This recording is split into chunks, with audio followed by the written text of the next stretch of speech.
O advogado do ex-deputado Daniel Silveira, Paulo Faria, protocolou nesta sexta-feira no Conselho da Ordem dos Advogados do Brasil um pedido de afastamento imediato de seu presidente Beto Simonetti.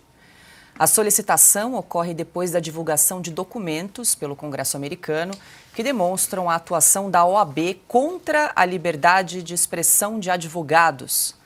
Entre as razões apresentadas para o afastamento, Faria destaca a participação da entidade no Centro Integrado de Enfrentamento à Desinformação e Defesa da Democracia, o CIED. Segundo o advogado, essa ação representa uma tentativa de institucionalizar a censura nas redes sociais. Além disso, foi revelado um pedido de inclusão de advogados inscritos em um inquérito específico, o que é visto como um ato ilegal e uma violação dos princípios da OAB, que deveria proteger os seus integrantes. Piotr, em relação a essa última questão, de que a OAB pediu a inclusão de advogados no inquérito, seriam alguns membros, alguns integrantes da Ordem dos Advogados Conservadores do Brasil. A OAB chegou a denunciar ao Supremo Tribunal Federal pedindo a inclusão de alguns membros que são advogados num dos inquéritos. Veja a que ponto chegamos. Vamos lembrar de alguns fatos recentes. Naquele dia 8, no dia 9, nós tivemos o exército do país, alguns membros do exército, mas tropas do exército prendendo brasileiros. Ou seja, o exército contra o seu próprio povo. Chama atenção. Recentemente nós estamos vendo a justiça do país, eu estou falando do Supremo Tribunal Federal, do Tribunal Superior Eleitoral, contra a legislação do país, contra a Constituição do país. Essa criação do CIED, por exemplo, é contra o TSE, além de ilegal, porque, está se sobrepondo. Na prática vai se sobrepor ao TSE. Isso é uma ilegalidade. Mas vamos lá. Aí agora a gente descobre que a OAB não bastasse toda a omissão durante todo esse processo na defesa de princípios elementares que estão na Constituição da cidadania, a OAB, que frise se é importante dizer, tem uma história na proteção, na defesa da democracia e na proteção dos direitos dos brasileiros, está na história da própria OAB, ou seja, a OAB pode olhar para si própria e aprender com o seu passado como deveria ser. Agora chega a notícia que a OAB... pode colocar alguns advogados que não gostamos, coloca nos tais inquéritos que são ilegais. Óbvio que a OAB, no mínimo, sabe ler os integrantes da OAB, da direção nacional da OAB. Sabem muito mais que ler, sabem ler o direito. Sabem que os inquéritos foram todos tomados, são ilegais. Isso é uma discussão, digamos, já pacificada no país. Continuam porque nós temos um Supremo ainda ativista. E que agora, diante de tudo que está acontecendo, muito possivelmente, eu espero que provavelmente, isso tudo vai se alterar e vai voltar apenas à normalidade constitucional, à normalidade legal, à normalidade institucional. Mas a gente está vendo, não bastasse a omissão da OAB em ser a OAB que todos nós aprendemos, eu aprendi sobre a OAB na escola, no papel da OAB durante o AI-5, durante a redemocratização. Eu estava na escola, isso era ensinado em escola. A escola vai ter que ensinar que a OAB, que a Ordem dos Advogados do Brasil foi omissa, que se contrariou. Pensa bem no que é isso, não é pouca coisa. E aí está indo contra advogados. A primeira função da OAB é proteger a classe, os direitos dos advogados, o direito de atuar. O advogado é justamente quem vai defender os seus direitos com a lei debaixo do braço. Chama atenção. Agora, o que não pode acontecer é a OAB simplesmente falar, não, vamos colocar isso num escaninho qualquer e enrolar. A OAB deve explicações aos brasileiros. Ela tem a obrigação de se manifestar. Se for contrário a esse pedido, bom, tudo bem, explique por quê. Vai ter que se expor. Só não pode ficar, digamos, nas sombras da ilegalidade. Não faz, digamos, jus à história da própria instituição. Pois é, Alexandre, uma das justificativas usadas para denunciar, pedir a inclusão aí de integrantes da Ordem dos Advogados Conservadores do Brasil nesses inquéritos do STF, foi aqui que queria trazer até para a sua análise, aspas, porque alguns integrantes empreenderam um tumulto contra a democracia brasileira, fecho aspas, então, para o Conselho da Ordem dos Advogados do Brasil, para justificar esse pedido para a inclusão de alguns advogados aí no inquérito do STF. Parece que é o mesmo espírito que o Piotr acabou de lembrar do Exército. E hoje, 19 de abril, é dia do Exército. 1648, 376 anos, o povo fardado, unido, né?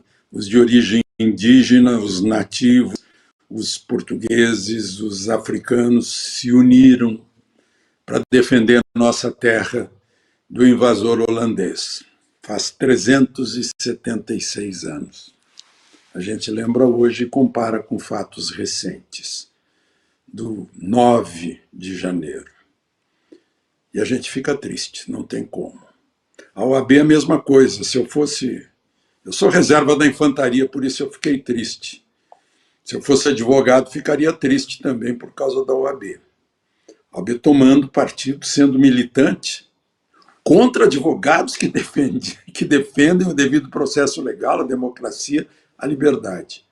Fora a omissão, como muito bem lembrou o Mioto.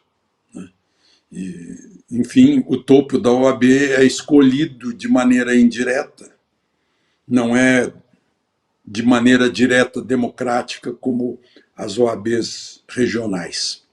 Esse advogado do Daniel Silveira, que está pedindo isso, desse afastamento, também está mostrando para o Senado Federal a possibilidade de uma iniciativa assim. Se o Rodrigo Pacheco não se mexe, o que fazem 80 senadores? Ou 60? Né? Ou metade mais um? Será que não podem fazer nada, né, para tocar o que é necessário no momento de discutir uma situação grave de liberdades, de devido processo legal, mas, sobretudo, de obediência à lei maior? São todos os senadores, os integrantes do judiciário, as autoridades todas, juraram cumprir, manter, guardar, defender a Constituição. Inclusive o pessoal da OAB, não é? Ana?